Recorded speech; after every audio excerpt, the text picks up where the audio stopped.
सोलापूर जिल्ह्यातील माळशिरस तालुक्यातील तांदूळवाडी गावाजवळ राष्ट्रीय महामार्गाच्या कडेला जे विहीर होते त्यामध्ये पिकअप कोसळून 8 जणांचा मृत्यू झाला, ज्यामध्ये 4 महिला आणि 4 बालकांचा समावेश आहे. राष्ट्रीय महामार्गालगत असणाऱ्या विहिरींचं सर्वेक्षण करायला पाहिजे, त्यांना संरक्षण कडे बांधण्यात यायला पाहिजे. मात्र प्राधिकरण असेल, जिल्हा प्रशासन असेल, याकडे साफ दुर्लक्ष करतं.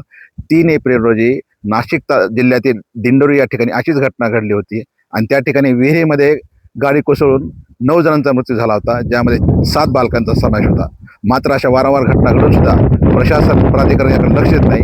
संबंधित प्रकरणाची आम्ही केंद्रीय मंत्री नितीनजी गडकरी यांनाही तक्रार केली होती, बीडचे जिल्हाधिकारी यांनाही तक्रार केली होती. बीड जिल्ह्यामध्ये तब्बल 54 ब्लॅक स्पॉट असून ज्यामध्ये मोठ्या प्रमाणावर अपघाताच्या घडत आहेत. आता रस्त्यालगतच्या विहिरी ज्या आहेत यांची भर पडलेली आहे. यापूर्वीही घटना घडल्या आहेत. आज आपण उभे जे आहोत ते राष्ट्रीय महामार्ग 548D मांजरसुंबा ते पाटोदा दरम्यान मुळुकवाडी आणि वैद्यकीय फाटा या ठिकाणी ह्या 2 विहिरी आहेत आणि या ठिकाणी सुद्धा यापूर्वी घटना घडल्या आहेत. मात्र प्रशासन याकडे गांभीर्याने घेत नाही. मग बीड जिल्हा प्रशासन नेमकं दिंडोरीसारखी किंवा कालच्यासारखी तांदूळवाडीसारखी घटना घडण्याची वाट पाहत आहे का, असा आमचा प्रश्न आहे.